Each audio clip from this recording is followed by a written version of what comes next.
அகர முதல எழுத்தெல்லாம் ஆதிபகவன் முதற்றே உலகு. ஓம் சுக்லாம்பரதரம் விஷ்ணும் சசிவர்ணம் சதுர்புஜம் பிரசன்னவதனம் தியாயேத் சர்வவிக்னோபசாந்தயே. யா தேவி ஸ்தூயதே நித்யம் விபதைர் வேதபாரகைः சா மே வசத் ஜிஹ்வாக்ரே பிரம்மரூபா சரஸ்வதி. நிதயே சர்வவித்யானாம் விஷஜே பவரோகிணாம் குரவே சர்வலோக்கானாம் தட்சிணாமூர்த்தயே நமः. ஸ்ரீதட்சிணாமூர்த்திசுதேசிகேந்திரம் த்வைபாயனம் சூத்திரகிருதம் முனீந்திரம் ஸ்ரீசங்கரம் பாஷ்யகிருதம் யதீந்திரம் மத்தேசிகஞ்சாபி நமாமி வித்யை. ஓம் சகனாவவது சகனௌ புனக்து சக வீர்யங்கரவாவஹை தேஜஸ்வினாவதீதமஸ்து மா வித்விஷாவஹைः. ஓம் சாந்தி சாந்தி சாந்தி.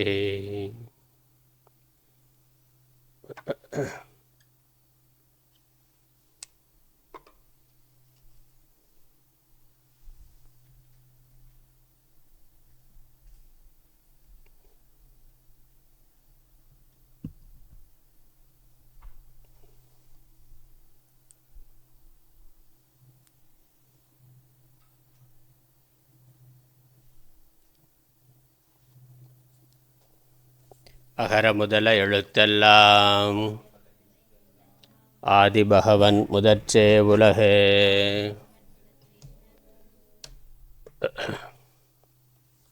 திருக்குறள் அறத்துப்பால் இல்லறவியல்ல அதிகாரம் 24. புகழ். புகழ் என்பது நமக்கு தெரியும். இந்த உலகத்தில் சமூகத்தால் மற்ற மனிதர்களால் புகழப்படுதல்.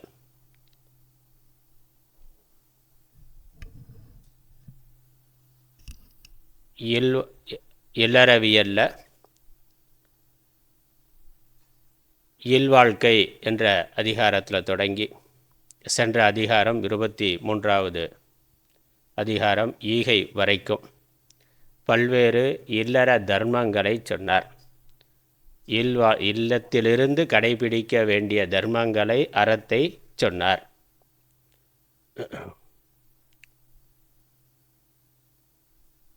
அந்த அறத்தை முறையாக ஒருவர் கடைபிடிப்பதனால இந்த உலகத்தில் அவருக்கு ஏற்படக்கூடிய புகழ், அது இந்த இல்வாழ்க்கையினுடைய இம்மை பயன். இந்த உலகத்தில் நம்ம வாழ்கிறதுனால இந்த சமூகத்தில் இருந்து நமக்கு கிடைக்கக்கூடிய ஒரு பலன் புகழ்.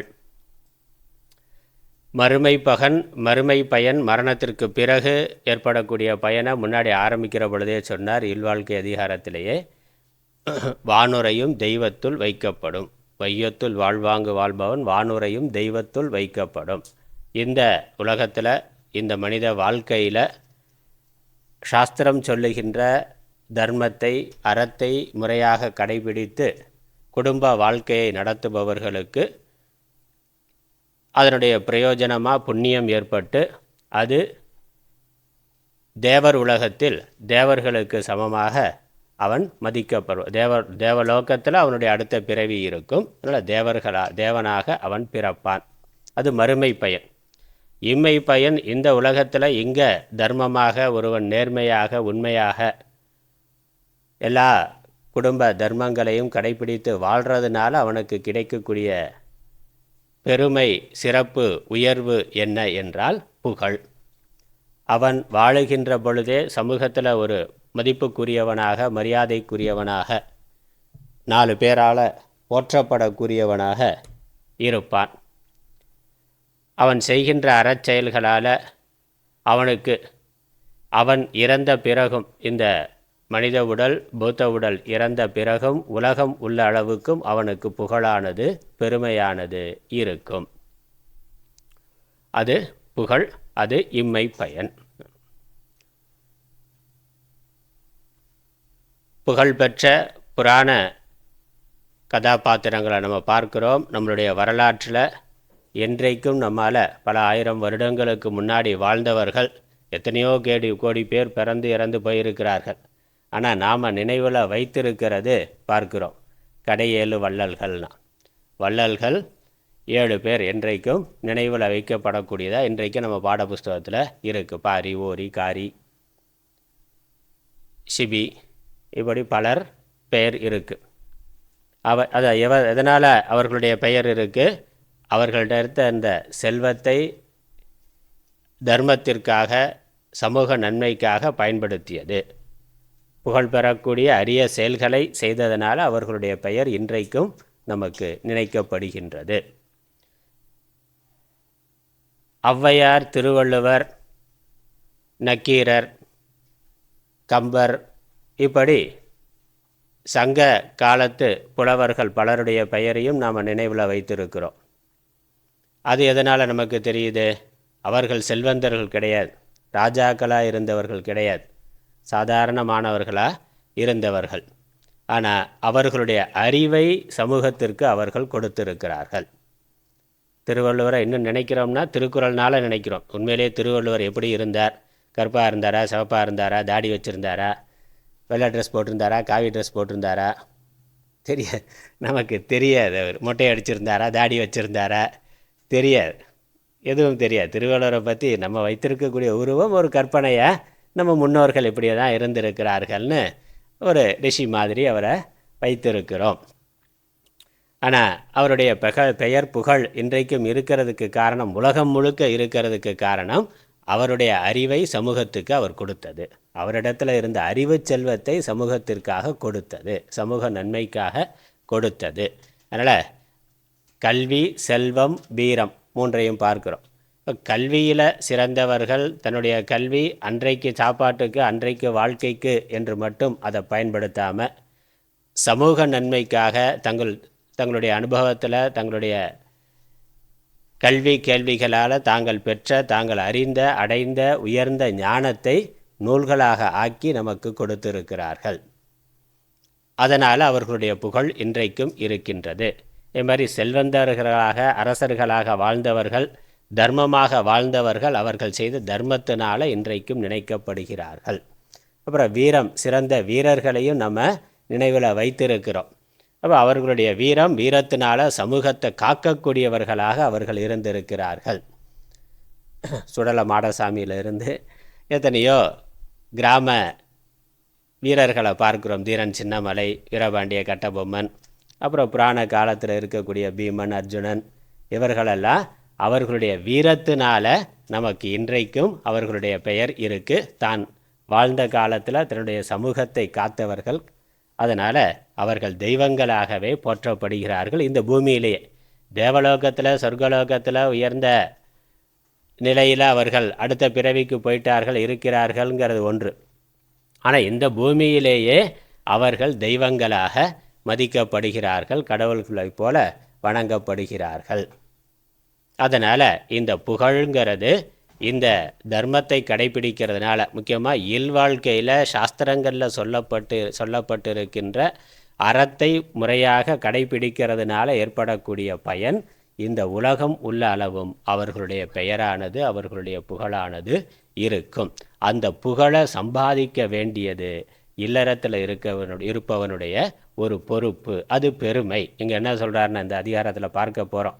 புகழ் இல்லைனா, வாழ்க்கையில் தர்மத்தை கடைபிடித்து ஒருவன் புகழை சம்பாதிக்கலைனா அவன் மனிதனாக பிறந்தது அப்படிங்கிறதே வீணானதுங்கிற. தோன்றி புகழோடு தோன்றுக அப்படின்னு குறள் சொல்கிறார், பார்க்க போகிறோம். அதனால் புகழ் இல்லைனா இந்த மனித வாழ்க்கை அப்படிங்கிறதே அர்த்தம் இல்லாததாக, மனிதனாக அவன் பிறந்திருக்கவே வேண்டியதில்லை, ஆடு மாடாக புழு பூச்சியாக பிறந்திருக்கலாம்னா. ஏன்னா ஆடு மாடு புழு பூச்சிக்கு அது பிறக்குது, சாப்பிடுது, தூங்குது, ஸ்கூலுக்கு போகிறதில்ல, அறிவை வளர்த்து கொள்வது இல்லை, பணம் சம்பாதிக்கிறது இல்லை, வேறு எதுவும் பண்ணுறதில்லை. அதற்கு என்ன இயல்பாக அமைக்கப்பட்டு இருக்கோ அந்த காரியத்தை மட்டும் அதை செய்து வாழ்ந்து இனப்பெருக்கம் பண்ணி போயிருக்கு. அப்போ அது உலகத்தில் இருக்க ஆயிரக்கணக்கான ஜீவராசிகளில் அது ஒன்று, அவ்வளவுதான். பிறந்தது, சாப்பிட்டது, தூங்குனது, வளர்ந்தது, கல்யாணம் பண்ணிக்கிட்டது, குடும்பம் புள்ளக்குட்டியை பெற்றுக்கொண்டது, இறந்து போனது, அவ்வளோதான். இதற்கு ஒன்றும் மனுஷனாக இதை மட்டும் செய்கிறதுக்கு மனுஷனாக இருக்கணுங்கிறது இல்லை. எல்லா உயிரினமும் அதைத்தான் செய்து கொண்டு இருக்கின்றது. மனுஷன் செய்கிறத விட இன்னும் நல்லா கூட செய்கிறதுன்னு சொல்லலாம். அந்த வாழ்க்கையை அது நல்லாவே வாழ்ந்து கொண்டு இருக்கிறது. அவ்வளவுதான் வாழ்க்கை, அதற்கு மட்டும்தான் வாழ்க்கைனாக்கா அதற்கு மனித பிறவி வேண்டியது இல்லை. அப்போ மனித பிறவியினுடைய சிறப்பு உயர்வு அறிவுனா அந்த அறிவை அவன் நன்கு வளர்த்து கொள்ள வேண்டும். அதை அடுத்த தலைமுறைக்கு அவன் கொடுக்க வேண்டும். அதே மாதிரி கடுமையான உழைப்பின் மூலமாக செல்வத்தை சம்பாதிக்கணும். தான், தன்னுடைய குடும்பம், உற்றார் உறவினர், தன்னுடைய தேசம் சிறக்க பொருள் ஈட்டணும். அதை அடுத்த தலைமுறைக்கு கொடுத்து செல்லணும். என்றைக்கும் நினைவில் இருக்கிற மாதிரி நினைவு சின்னங்களை அமைத்து செல்ல வேண்டும். அதனால் புகழடைந்தவனாக இருக்க வேண்டும். அதே மாதிரி தன்னுடைய வீரம் சிறப்பாக நல்லா உடல் வலிமை இருக்குது அப்படின்னா தனக்கு, தன் சமூகத்திற்கு, தன் நாட்டிற்காக உழைத்து அதனால் ஒரு புகழடைந்தவனாக இருக்க வேண்டும். இதுதான் மனிதனுடைய அடையாளம். இதுதான் இந்த பூலோகத்தில் மனிதனாக பிறந்தவனுக்கு இங்கே கிடைக்கக்கூடிய ஒரு சிறந்த பிரயோஜனம், மேலான பிரயோஜனம் என்று இந்த புகழ் என்பது இல்வாழ்க்கையினுடைய பயன் என்று நிறைவு செய்கின்றார். அதனால் நம்ம தர்மசாஸ்திரங்களில் பார்த்தா எந்த ஒரு தர்மத்தை சொன்னாலும், எந்த ஒரு காரியத்தை சொன்னாலும் அந்த காரியத்துக்கு ஒரு பலஸ்ருதி இருக்கும். பலன் என்ன என்பது சொல்லப்பட்டு இருக்கும். இதை செய் அப்படின்னு சொல்லிட்டு இதை செய்கிறதுனால உனக்கு இந்த நன்மை கிடைக்கும்னு சாஸ்திரம் சொல்லியிருக்கும். அப்படி இந்த அறத்துப்பாலில் இல்லறத்தினுடைய வாழ்க்கை முறைகளை சொன்னவர், இல்லத்திலிருந்து கடைபிடிக்க வேண்டிய அறங்களை சொன்னவர். அப்படி ஒருவன் முறையாக சரியாக கடைபிடித்து வாழ்ந்தால் அவனுக்கு கிடைக்கக்கூடிய பிரயோஜனம் என்ன என்றால் புகழ், இம்மை பயன். அதனால் இல்வாழ்வின் இம்மை பயன் புகழ் என்பது. அந்த புகழுடைய முக்கியத்துவத்தை, புகழ் இல்லாததுனால வரக்கூடிய குற்றத்தை, புகழ்னா என்ன என்பதையும் இந்த அதிகாரத்தில் சொல்லுகின்றார். பார்க்கலாம். புகழ் பெரும்பாலும் ஈகையால் ஏற்படும் என்பதால் ஈகையின் பின் வைக்கப்பட்டது. முந்தின அதிகாரம் 23வது அதிகாரம் ஈகைன்னு பார்த்தோம். அதற்கு அடுத்த அதிகாரம் புகழ். இந்த 10 குறள்களில் முதல் 3 குறள்களில் புகழின் சிறப்பு சொல்லப்படுகின்றது. இந்த உயிர் வாழ்க்கை எதற்குனா ஈகை, பிறருக்கு கொடுத்தலும் புகழ்பட வாழ்தலுமே வாழ்க்கையின் பயன் என்று முதல்ல அதை சொல்கிறார். அதுக்கப்புறம் எத்தனையோ விஷயங்களில் ஒருவனுக்கு புகழ் வரலாம். கல்வியினால் புகழ் வரலாம், அல்லது அவனுடைய நேர்மையான செயல்பாட்டினால் புகழ் வரலாம். இப்படி பல்வேறு புகழுக்கு பல காரணங்கள் இருந்தாலும் உண்மையிலேயே கொடுக்கறதுனால வரக்கூடிய புகழ் தான் மேலானது என்று சொல்லுகின்றார். சமூகத்தில் சிறந்த அறிஞர்னு ஒருத்தர் சொல்லப்படலாம். ஆனால் அந்த அறிவுனால் மற்றவர்களுக்கு என்ன நன்மை? சிறந்த செல்வந்தனாக ஒருவன் இருக்கலாம். அவனுடைய செல்வத்தினால சமூகத்திற்கு என்ன நன்மை? அதை சமூகத்திற்கு கொடுத்திருக்கிறானா, பயன்படுத்தி இருக்கிறானா? அப்படி பயன்படுத்தி இருந்தால் அதனால் வரக்கூடிய புகழ் தான் உண்மையான புகழ் என்று, கொடுப்பதனால கிடைக்கக்கூடிய புகழே மேலான புகழ். நிறைய ஸ்கூலில் காலேஜில் படிக்கிறாங்க, சர்டிஃபிகேட் வாங்குகிறாங்க. நிறைய சர்டிஃபிகேட் ஸ்போர்ட்ஸில் அது இதிலெல்லாம் நம்ம சர்டிஃபிகேட் வாங்கி வச்சுருக்கிறோம். டிவியில் பேப்பர்லலாம் நியூஸ் வரலாம், ஃபோட்டோவோடு வரலாம், பேட்டியெல்லாம் எடுத்து போடலாம். ஆனால் அந்த அறிவு, திறமை அதெல்லாம் யாருக்கு? அந்த நேரத்துக்கு புகழ், அவ்வளோதான். அந்த நேரத்துக்கு அவர் மாநிலத்தில் முதல் மாணவனாக வந்தார் அப்படின்னாக்கா அந்த நேரத்தில் எல்லா டிவிலையும் எல்லா சேனல்லையும் பேட்டி எடுப்பான். அப்புறம் என்னது, அதுக்கப்புறம் 2 நாளைக்கு அப்புறம் அவனும் கண்டுக்க மாட்டான். அவனை திரும்பி பார்க்க போகிறது கிடையாது. அதுக்கப்புறம் அது உயர்கல்வி நம்ம தான் படிக்கணும். 10ஆவதில் முதல் மார்க் வாங்கினவன் 12ஆவதில் வாங்குவாங்கிறது கிடையாது. 12ஆவதில் வாங்கினவன் கல்லூரியில் முதலாவதாக வருவான்னு இல்லை. இப்போ அந்த நேரத்துக்கு அந்த புகழ் இருக்குது, அது நீடித்த புகழ் கிடையாது. அந்த அறிவு திறமையை அவன் நல்லா வளர்த்து கொண்டு அதனால் சமூகத்துக்கு பயன்படுற மாதிரி ஏதாவது செய்திருந்து அதனால் புகழ் ஏற்பட்டா அந்த புகழ் தான் நிலையான புகழாக இருக்கும். அப்துல் கலாம்னா அவர் கல்வியில் சிறந்தவராக இருக்கலாம், ஆனால் அவருடைய அறிவை சமூகத்துக்காக, அடுத்த தலைமுறைக்காக, நாட்டு நலனுக்காக பயன்படுத்துகிற பொழுது தான் அவர் என்றைக்கும் நினைக்கப்படுபவராக இருக்கின்றார். அதனால் நம்பர் 1 செல்வந்தர்னா பார்க்குறோம், பேப்பரில் போடுறான். இந்த வருஷத்தில் உலகத்திலேயே நம்பர் 1 பணக்காரர் இவர் தான்னா, இந்தியாவில் நம்பர் 1 முதல் 5 பணக்காரர்கள் பேரெல்லாம் போடுறான். அப்போ ஒரு நாள் பேப்பரில் நியூஸ் வருது. ஆனால் அது உண்மையான புகழான அது ஒரு நாள் தான் இருக்கும். அந்த செல்வத்தை சமூகத்துக்கு எவ்வளவு பயன்படுத்தினார் அப்படிங்கிறத வைத்து தான் அது நீடித்த புகழாக, நினைத்த புகழாக இருக்கின்றது. அதனால் கல்வி முதலானவைகளால் புகழ் இருந்தாலும் கொடுக்கறதுனால வரக்கூடிய புகழ் தான் உண்மையான புகழ் என்று சொல்லுகின்றார். இது புகழினுடைய சிறப்பு. அதற்கப்புறம் உலகில் என்றும் அழியாமல் நிற்பது புகழே. நம்ம போயிடுவோம், நம்ம சேர்த்து வச்ச பணமெல்லாம் போயிடும், நம்ம போகிற பொழுதே நம்மளுடைய அறிவும் போயிடும். இங்கே எதுவும் நம்மளுடைய அடையாளமாக இந்த பூமியில் எதுவும் இருக்க போகிறது இல்லை. நம்ம ஏதாவது பிறருக்கு கொடுத்திருந்தா அதனால் நமக்கு ஏற்படக்கூடிய புகழ் தான் நிலையாக இருக்கும். 10 மரம் வச்சுருந்தார்னா, அவர் வாழ்ந்த பொழுது ஒரு பெரிய தோப்பு வச்சுருந்தார்.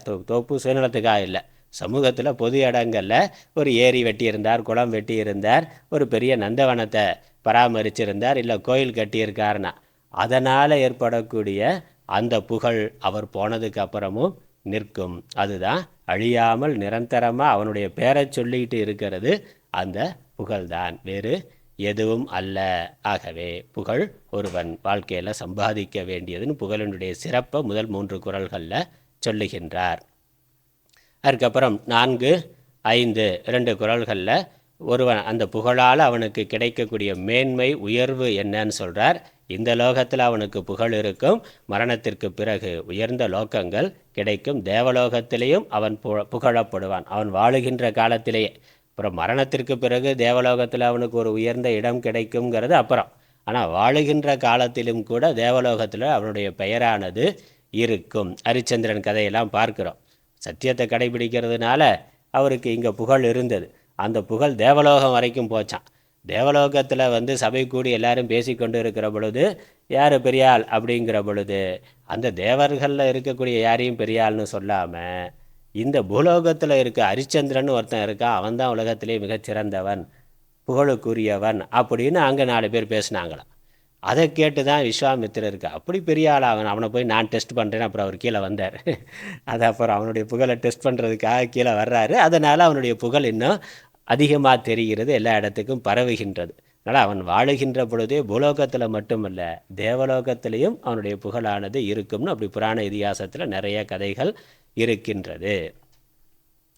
அதுக்கப்புறம் அவன் சரீரம் போன பிறகும் புகழ் உடலுடன் அவன் என்றைக்கும் இருப்பான். புகழுங்கிறதே ஒரு உடலை, அந்த பேரோடு அவன் என்றைக்கும் வாழ்ந்து கொண்டு இருப்பான். அதனால் பார்க்குறோம் பிரகலாதன், துருவன், இப்படி சிரஞ்சீவிகளாக இருக்கக்கூடிய பலர், ரிஷிகளாக இருக்கக்கூடிய பலர், சிறந்த வீரர்களாக இருந்த பலர், கொடைவள்ளல்களாக இருந்த பலர், அப்படி என்றைக்கும் புகழோட அவர்களுடைய பேர், அவர்களுக்கு நினைவு சின்னங்கள் கூட வைத்திருக்கிறோம். சிலைகள், வடிவம் உருவம் தெரிஞ்ச சிலைகளாக கூட என்றைக்கும் வைத்திருக்கிறோம். அதனால் உலகம் இருக்கிற வரைக்கும் அவர்கள் புகழ் உடலுடன் இந்த உலகத்தில் அழியாமல் வாழ்வார்கள். அது மேன்மை, புகழால் கிடைக்கக்கூடிய மேன்மை.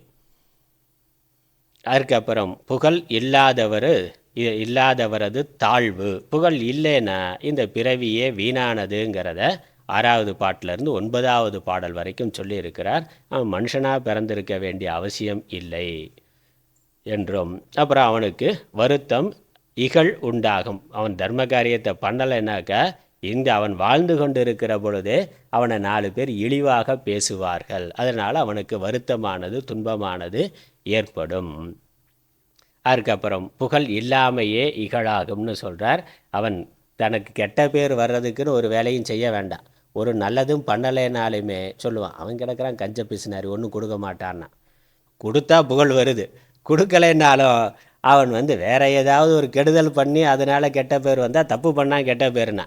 இவன் ஒன்றுமே பண்ணலைன்னாலும் சமூகம் அவனை நிந்தனை பண்ணும், ஒரு பிரயோஜனமும் இல்லாத ஆளுன்னு அவனுக்கு கெட்ட பேர் ஏற்படும். அதனால் புகழ் இல்லாமையே இகழ்னு சொல்கிறார். அதுக்கப்புறம் அவன் நல்ல காரியத்தை பண்ணலைன்னாக்கா அவனுடைய அறிவு திறமை அவனுடைய வாழ்க்கைக்கு பயன்படாது, அவன் இயற்கை வளமானது குறைந்து போகும்னு சொல்கிறார். அவன் பூமியே தன்னுடைய இயற்கை வளத்தை குறைத்து விடும்னு சொல்கிறார்.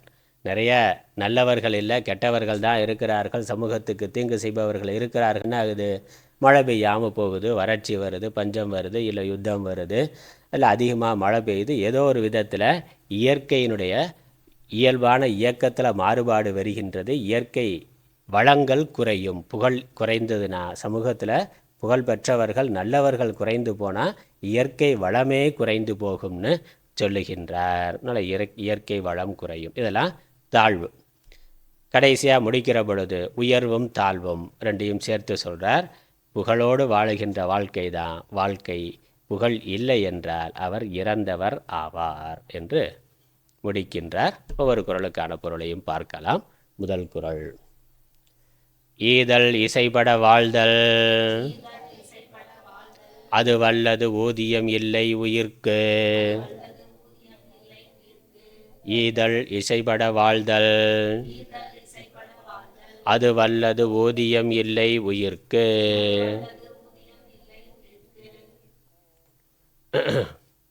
ஈதல் இசைபட வாழ்தல், அது வல்லது ஊதியம் இல்லை உயிர்க்கு. உயிர்க்கு ஊதியம் இல்லை.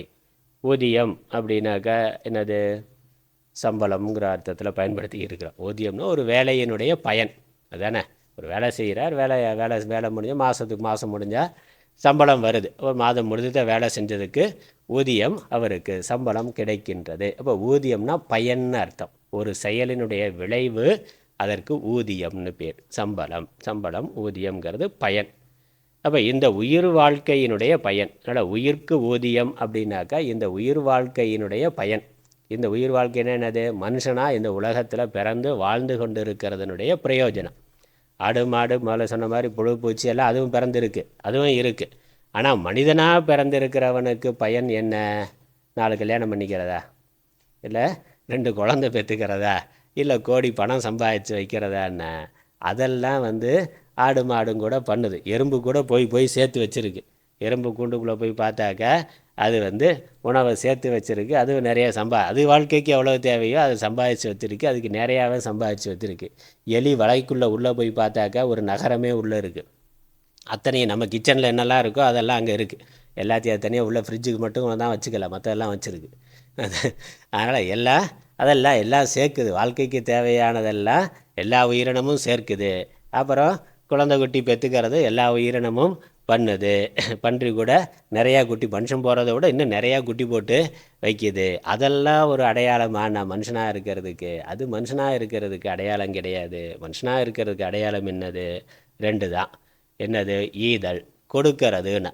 தான் தன்னுடைய அறிவை, தன்னுடைய திறமையை, தான் அதனால் சம்பாதிக்கக்கூடிய செல்வத்தை, தன்னுடைய வீரத்தை, எதா இருந்தாலும் எது தன்னிடத்தில் உயர்வாக இருக்கோ சிறப்பாக இருக்கோ அதை சமூகத்துக்காக பயன்படுத்துறது. அதனால் நமக்கும் நன்மை இருக்குது. அது பகவான் கொடுத்துருக்கக்கூடிய அருள்.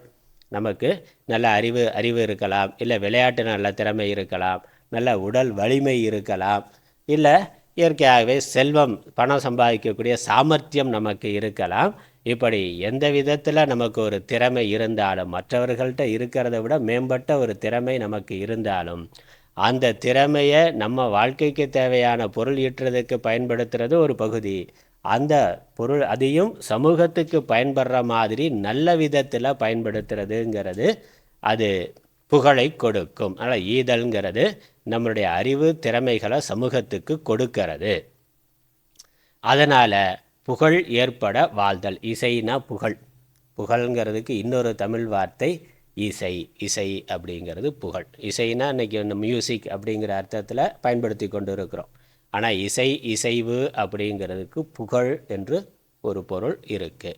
அதனால் இசைங்கிறது இசைப்படனா புகழ்பட வாழ்தல். இந்த உலகத்தில் புகழப்படும்படியாக வாழ்தல். இந்த 2ம் தான். கொடுக்கறதுனால புகழ். அதனால் புகழ்ங்கிறதா அதிகாரத்தோட விஷயம். ஈகைங்கிறத சென்ற அதிகாரத்திலேயே சொல்லிட்டார். அதனால் புகழுக்கு காரணம் என்னென்னா, எதனால் ஒருவனுக்கு புகழ் வரும் அப்படிங்கிறதுக்கு காரணம் ஈதல். மற்ற விஷயங்கள்லேயும் புகழ் வரலாம். ஆனால் இந்த தான் பார்த்துருக்கோம். புகழ் உண்டாக கல்வி, செல்வம், நல்லொழுக்கம், நடுவு நிலைமை, நற்குடி பிறப்பு, வீரம், இந்த முந்தின அதிகாரங்களில் நிறைய நல்ல விஷயங்களை சொல்லியிருக்கிறார். அதனால் அதெல்லாம் கூட ஒருவரிடத்தில் இருக்கலாம். ஆனால் அதை சமூகத்துக்கு பயன்படுத்துகின்ற பொழுது அதனால் ஏற்படக்கூடிய புகழ். அதனால் புகழுக்கு காரணம் ஈதல். அதை கொடுக்கறது, சமூகத்துக்கு பயன்படுற மாதிரி கொடுக்கறது. யார்கிட்ட என்ன இருக்கோ அதை கொடுக்கலாம். நம்ம இடத்துல நிறையா பணம் இருந்தால் பணம் கொடுக்கலாம்.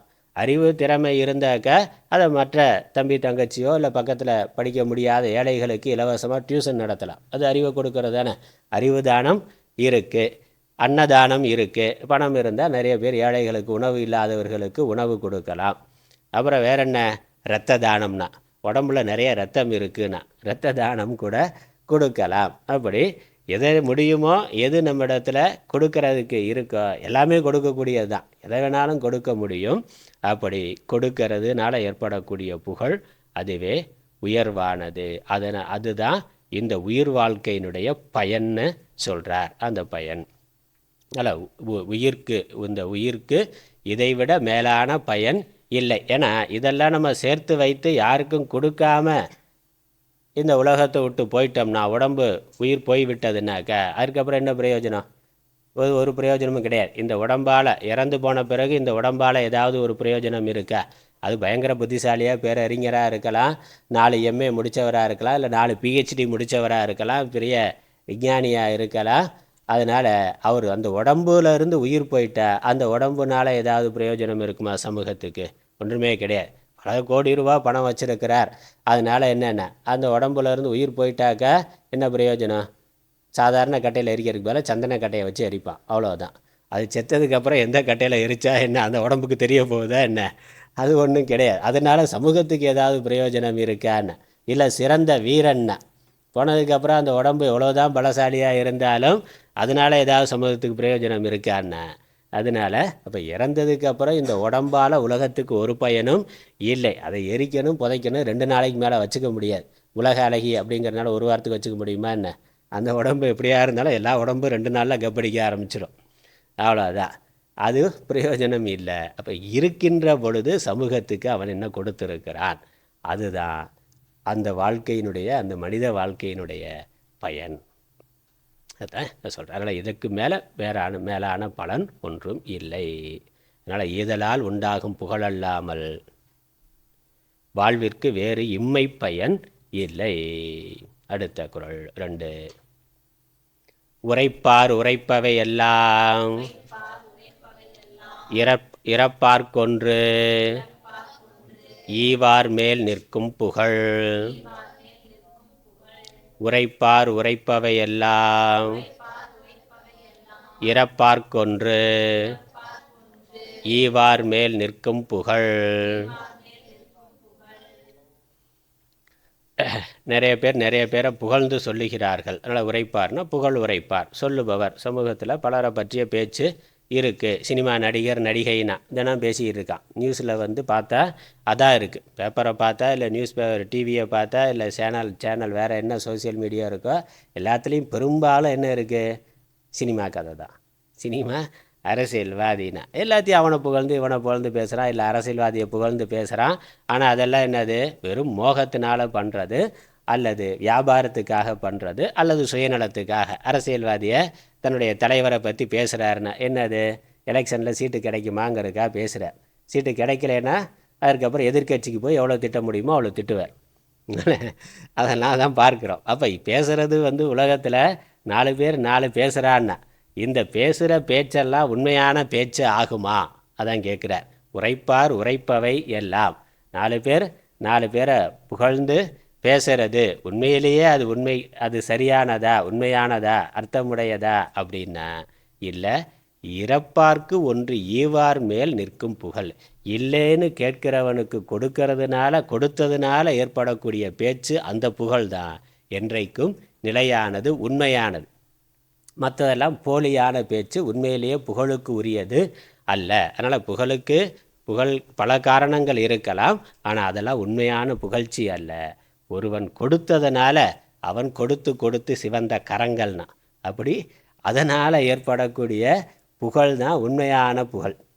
இல்லாதவர்களுக்கு, ஏழைகளுக்கு, இல்லை யாருக்கு என்ன தேவையோ இருப்பவர்கள் அதை கொடுக்கறதுனால ஏற்படக்கூடிய புகழ் தான் உண்மையான புகழ், நிலைத்த புகழ். அதுதான் உண்மையில் சம்பாதிக்க வேண்டியது. அதான் இந்த அதிகாரத்தில் சொல்லியிருக்கிறார். புகழுக்கு உரியவர் ஈகையாளரேனா. வேறு பல காரணங்களாலும் புகழ் ஏற்படும் என்றாலும் வறியவர்க்கு கொடுப்பதனால் உண்டாகும் புகழே சிறந்ததாகும் என்பது கருத்து. சில சமயங்களில் அரசியல்வாதி இல்லை அரசியலுக்கு விரும்புகிறவன் அவனும் தானம் பண்ணுறான். ஆனால் அது உண்மையான தானம் கிடையாது,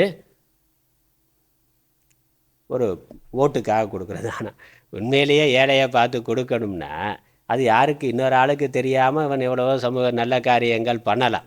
அதை விட்டுட்டு ஒரு பெரிய மேடை போட்டு இவன் எவ்வளவு கொடுக்குறானோ அதை விட அதிகமாக அதை விளம்பரப்படுத்துறதுக்கு செலவு பண்ணுறான். எல்லா மீடியாவையும் கூப்பிட்டு அவனுக்கு பணத்தை தனியாக கொடுத்து அதுக்கு மேடையை போட்டு வெளியே இருந்த வண்டியில் லாரியில் ஆற கூட்டு வந்து அதுக்கப்புறம் என்னென்ன இவர் கொடுக்குறாருன்னா அதுக்கெல்லாம் பண்ண செலவில் இன்னும் 1000 பேருக்கு சாப்பாடு போடலாம், இன்னும் 1000 ஏழைகளுக்கு படிப்புக்கு உதவி பண்ணலாம். அப்போ உண்மையான நோக்கம் இருந்தால் அவன் அதைத்தான் செய்வான். அந்த எந்த வீணாக செலவு பண்ணாமல் அது ஏழைகளுக்கு போய் சேர்கிற மாதிரி பண்ணுவான். அதனால இயற்கையாகவே தானாகவே புகழ் வரும். வாங்கினா 1000 பேர் கண்டிப்பாக 4 பேர்கிட்ட சொல்லுவானே உண்மையிலேயே அவர் உதவி பண்ணாருன்னா அதுதான் உண்மையான புகழ். அப்படி கொடுக்கறதுனால உண்மையிலேயே ஏழைகளுக்கு உதவணுங்கிற உண்மையான நோக்கத்தோடு கொடுக்கறதுனால ஏற்படக்கூடிய புகழ் தான் உண்மையான புகழ். அதுதான் நிலைத்து இருக்கக்கூடிய புகழ். அதுதான் ஒருவன் சம்பாதிக்க வேண்டியது. அதுதான் உண்மையிலேயே புண்ணியத்தையும் கொடுக்கும். மற்ற பேருக்காக பண்ணாக்கா அது புண்ணியத்தை கொடுக்காது. ஏன்னா அதற்கான பலன் அப்போயே போய்விடும், அனித்தியமான பலன். சரி, அடுத்த குறள் மூன்றாவது. ஒன்றா உலகத்து உயர்ந்த புகழல்லால் ஒன்றாது நிற்பதொன்றில். ஒன்றா உலகத்துயர்ந்த புகழல்லால் பொன்றாது நிற்பதொன்றில். இந்த உலகத்தில் அழியாமல் நிற்கக்கூடிய வேறு ஒன்றும் இல்லை. அதனால் பொன்றாதுன்னா அழியாது, நிற்பது ஒன்று நிற்கக்கூடிய வேறொன்று இல்லை. எது மாதிரி? புகழ் மாதிரி. ஒருவன் இறந்ததுக்கு அப்புறம், ஏன்னா அவன் வச்சிருக்கக்கூடிய செல்வம்லாம் என்ன ஆகும்? அடுத்த ஆள் பங்கு போட்டுக்குவான். அவன் வச்சிருக்கக்கூடிய செல்வமெல்லாம் அடுத்த தலைமுறை அது பங்கு போட்டுட்டு போகும். அதுக்கப்புறம் மறந்துடுவான், யாருக்கும் தெரியாது. ராஜராஜ சோழன் அவர் பொற்களஞ்சியத்தில் எவ்வளவு பொண்ணு வச்சுருந்தார் யாருக்கு தெரியுமானா? ராஜராஜ சோழனுடைய வாரிசுகளுக்கு அது எவ்வளவு கிடைச்சதுன்னா, யார் எவ்வளோ அனுபவிச்சிருக்கா ஏதாவது தெரியுமானா? ஒன்றும் தெரியாது. ஆனால் அவர் கட்டி வச்ச கோயில் இன்றைக்கும் இருக்குது. அவர் என்னெல்லாம் கோயில் கட்டி வச்சிருக்காரோ அதனால் அவருடைய பெருமையானது புகழானது இருக்கின்றது. அப்போ ஒருவரிடத்தில் இருக்கக்கூடிய செல்வம் அல்லது வேற எதுவாக இருந்தாலும் அவன் இறக்கிற பொழுது அவனோடு போய்விடும். அவன் சமூகத்துக்கு பண்ணி இருந்தான்னா அந்த புகழ் மட்டுமே என்றைக்கும் நிலைத்து நிற்கும். ராஜராஜ சோழன் கட்டின அவருடைய வாரிசு ராஜேந்திர சோழனோ அவர் வாழ்ந்த அரண்மனை இன்னைக்கு தெரியாது. அவருடைய வாரிசுகள் யாருன்னு நமக்கு தெரியாது. அவருடைய மற்ற சொத்துக்கள் பற்றி எதுவுமே நமக்கு தெரியாது. அவருடைய கல்லறையே எங்கே இருக்குன்னு ஒழுங்காக தெரியாது நமக்கு. ஆனால் அவர் பேரில் அவர் சமூகத்துக்கு பண்ண அந்த கோயில் நிலை பெற்று நிற்கின்றது. சமூகத்துக்கு பண்ண நிற்குது. கல்லணை கட்டினான்னா கரிகால் சோழன். அவனுடைய வேற எதுவும் நமக்கு தெரியாது. அவன் சமூகத்துக்கு பண்ணது இன்றைக்கும் அவனுடைய பெயரால் நிற்க. அதுதான் புகழ். மற்ற எதுவுமே புகழ் அல்ல. வேற எதுவுமே மரணத்திற்கு பிறகு நிற்காது. அதனால் அவர் காலத்தில் ஒரு செல்வந்தர் இருக்கிறாருன்னா அவர் காலத்தில் 1000 செல்வந்தர்கள் இருந்திருப்பாங்க. அவங்கெல்லாம் நம்ம நினைக்கிறோமான்னா, ராஜாக்கள் எத்தனையோ பேர் இருக்கிறான். ஆனால் வள்ளல்னு 7 பேரை தானே சொல்கிறோம். வள்ளல்னா 7 பேர் தான்னா. அப்போ என்னது? அவர் காலத்தில் அதே மாதிரி எவ்வளவோ ராஜாக்கள் இருந்திருக்கிறார்கள், எவ்வளவோ செல்வந்தர்கள் இருக்கிறார்கள். அவர்களெல்லாம் நம்ம இன்றைக்கு நினைக்கல. அதெல்லாம் நம்ம பாடப்புஸ்தகத்தில் இல்லை. ஏன் இல்லைன்னா, வச்சுருந்தா அவன் அனுபவித்தான், அவனோட போச்சு. இல்லை அவனுடைய சொந்தக்காரன் அனுபவித்தான், அதோட போச்சு. சமூகத்துக்கு என்ன கொடுத்தான், மற்றவர்களுக்கு என்ன கொடுத்தான்ங்கிறது அதுதான் நிலைத்து நிற்கும். ஆனால் புகழ் தவிர வேற ஒன்றும் மரணத்திற்கு பிறகு நிற்கக்கூடியது அல்ல. அதனால் ஒருவன் வாழ்க்கையில் புகழை சம்பாதிக்கணும். விநாயக புராணத்திலேருந்து ஒரு பாட்டு, ஒரு சிம்பிளான பாட்டு இருக்குது, திருக்குறள் மாதிரியே.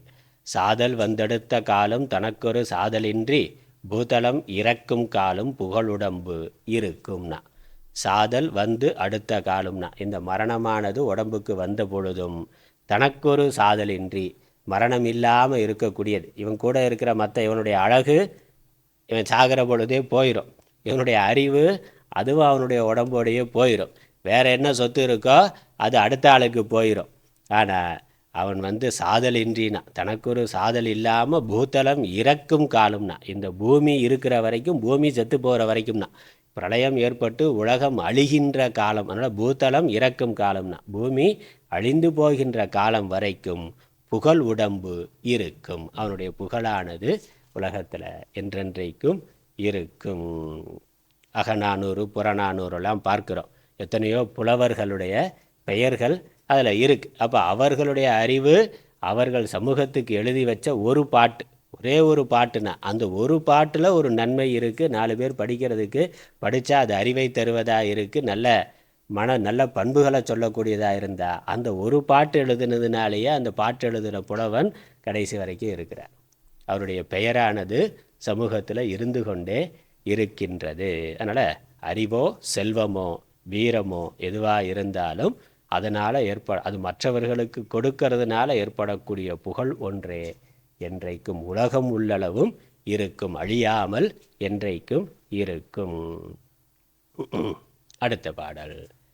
அப்புறம் அந்த புகழ் ஒருவன் சம்பாதிக்கலைன்னா அதனால் வரக்கூடிய குற்றங்கள் இதை சொல்லுகின்றார். நிலவரை பெருமையை சொல்கிறார். 4, 5, 2 பாட்டில் பெருமையை சொல்கிறார்.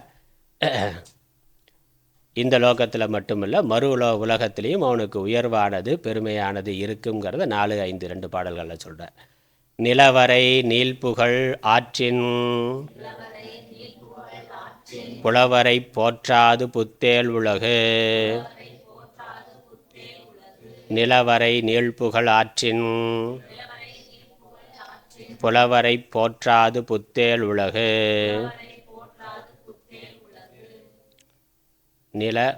நிலவரைனா நிலத்தினுடைய எல்லை, வரைங்கிறதுக்கு எல்லைன்னு அர்த்தம்.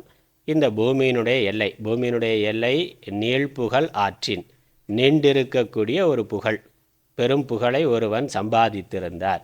இங்கே பூமியினுடைய எல்லை வரைக்கும், பூமியினுடைய எல்லைங்கிறது பூமி முழுவதும்னா இந்த உலகம் முழுக்க அவனுடைய பெருமை புகழானது இருக்குது. எதனால்? கொடுத்ததுனால. நல்ல விஷயத்தில், கெட்ட விஷயத்தில் இல்லை, நல்ல விஷயத்தினால பூமி முழுக்க அவனுடைய பெருமை இருக்குது. அல்லது பூமி உள்ளளவும்னா, அந்த வரைங்கிறது இடவரையறை காலவரையறை ரெண்டுமே. பூமியினுடைய எல்லைங்கிறது பூமியினுடைய முடிவு வரைக்கும்னு இடத்தை வைத்து கொண்டு சொல்லலாம், அல்லது பூமி இருக்கின்ற காலம் வரை ஒருவன் புகழுக்குரிய ஒரு நற்செயலை செய்திருந்தார், சமூகத்துக்கு பயன்படுற மாதிரி உருப்படியாக ஏதாவது ஒரு காரியத்தை அவன் செய்திருந்தார், அவனை புத்தேல் உலகு போற்றும்னா. புத்தேல் உலகுங்கிறது என்ன? தேவலோகத்துக்கு ஒரு பேர் புத்தேல் உலகு. அந்த தேவலோகத்தில் அவனுடைய பெருமையானது, தேவலோகத்தில் இருப்பவர்கள் கூட அவனுடைய பெருமையை பேசுவார்கள், அங்கே இருக்கக்கூடிய மற்ற புலவர்களுடைய பெருமையை பேசுவதை விட்டு விடுவார்கள்னா. உலோகத்தில் இருந்து ஒரு சிறப்பான ஆள் வந்ததுனாக்கா அவர்களை பெருமைகளை நாம் இங்கே பேசுவார்கள். அவர்கள் தேவலோகத்திலையும் அவனை பற்றி பேசுவார்கள், அங்கே இருக்கக்கூடிய அறிஞர்கள் பெருமை புலவர்களை கூட பேசுவதை விட்டு விடுவார்கள் என்பது. அதனால் இது புகழினால் கிடைக்கக்கூடிய பெருமையை சொல்லுகின்றார். ஈகையின் பயனாக பூமியின் எல்லை வரை புகழையும் அவ்வீகையால் உண்டான புண்ணியத்தினால் சொர்க்கலோகத்தையும் அடைந்திருக்கும் ஈகையாளரை விரும்புவது போல அறிஞரை விரும்புவதில்லை தேவர் உலகம். அடுத்த பாடல். நத்தம் போல் கேடும் உளதாகும் சாக்காடும் வித்தகர் கல்லால் அரிது. நத்தம் போல் கேடும் உளதாகும் சாக்காடும் வித்தகர் கல்லால் அரிது. வித்தகர் அப்படின்னா வித்வான் அப்படின்னு அர்த்தம். வித்வான்கிறத வித்தகர்னு தமிழில் இருக்குது. வித்வான்னா அறிஞர், நல்லா படித்தவர்கள், விவேகமுடையவர்கள், அறிவு உடையவர்கள், படித்து கல்வியினால் எந்த அறிவோ அந்த அறிவை அடைந்திருப்பவர்கள். அறிவுனா அறிவு, கல்வியினால் வரக்கூடிய மார்க் இல்லை, அறிவு. அதனால் நல்லா படித்து 400 மார்க் வாங்கியிருக்கேன்னா ஆனால் அறிவு கிடையாதுன்னா அது பிரயோஜனம் இல்லை. படித்து அதோட அர்த்தத்தை புரிந்து கொண்டு அதனால் ஏற்பட்டு இருக்கக்கூடிய புத்திசாலித்தனம். படித்து மனப்பாடம் பண்ணி பரீட்சை எழுதி அதனால் வாங்கின மார்க்கு கிடையாது. அது சர்டிஃபிகேட்டு வேலைக்கு வேணால் பயன்படலாமே ஒழிய வாழ்க்கைக்கு பயன்படாது. அதனால் வித்தகர்னா உண்மையான அறிவை அடைந்தவர்கள், எது நல்லது கெட்டது என்பதை தெரிந்து நல்லதை சமூகத்துக்கு செய்யக்கூடிய திறமை உடையவர்கள், செய்பவர்கள், அவர்கள்தான் உண்மையான அறிஞர்கள். படித்து நல்லா படித்து டாக்டர் ஆகி அப்புறம் என்னென்னா வெடிகுண்டு தயாரிச்சுக்கிட்டு இருக்கான்னா அர்த்தமில்ல. அதனால் படித்து தன்னுடைய அறிவெல்லாம் தீவிரவாதத்துக்கு பயன்படுத்துகிறான், சமூகத்துக்கு கேடு பண்ணுறதுக்கு பயன்படுத்துகிறான், ஊழல் பண்ணுறதுக்கு பயன்படுத்துகிறான், லஞ்சம் வாங்கிறதுக்கு பயன்படுத்துகிறான். அரசு அதிகாரிகள்லாம் பார்க்குறான், நல்லா படித்து எப்படியோ பாஸ் பண்ணி வேலைக்கு வந்துட்டான். வேலைக்கு வந்து என்னது, சமூகத்துக்கு பண்ணலை, லஞ்சம் வாங்கி தன்னுடைய குடும்பத்துக்கு சொத்து சேர்க்கறதுக்கு தன்னுடைய அறிவு திறமையை பயன்படுத்தி கொண்டு இருக்கிறான். மாட்டிக்காமல் பண்ணுறது எப்படின்னா, ரொம்ப புத்திசாலி யாருன்னா, நீ ஊழல் பண்ணுறது இல்லை, மாட்டிக்காமல் ஊழல் பண்ணுறவன் தான் ரொம்ப புத்திசாலி. அப்படித்தான் சமூகத்தில் இருக்குது. அப்போ அந்த அறிவு பிரயோஜனம் இல்லை, அது அறிவு கிடையாது, அது அறியாமை, மூடத்தனம். அதனால் இங்கே என்ன சொல்கிறாரு, இந்த திருக்குறள் கொஞ்சம் ஒரு வித்தியாசமான ஒரு ஆழமான திருக்குறள், புரிந்து கொள்கிறதுக்கே கொஞ்சம் சிக்கலான திருக்குறள். இதை நான் புரிஞ்சு கொள்றதுக்கு ரொம்ப டைம் எடுத்துக்கொண்டது. நத்தம் போல் கேடும் நத்தம் போல் கேடும்னா, கேடுனா இந்த இடத்துல வறுமை, துன்பம்.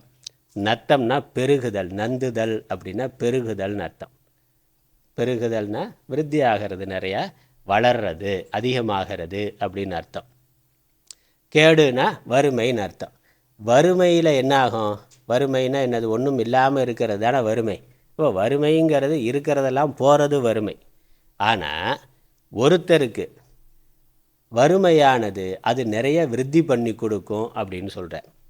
புத்திசாலிகளுக்கு, அறிஞர்களுக்கு வறுமைங்கிறது நிறைய செல்வத்தை பெருக்கி கொடுக்கும் அப்படிங்கிற.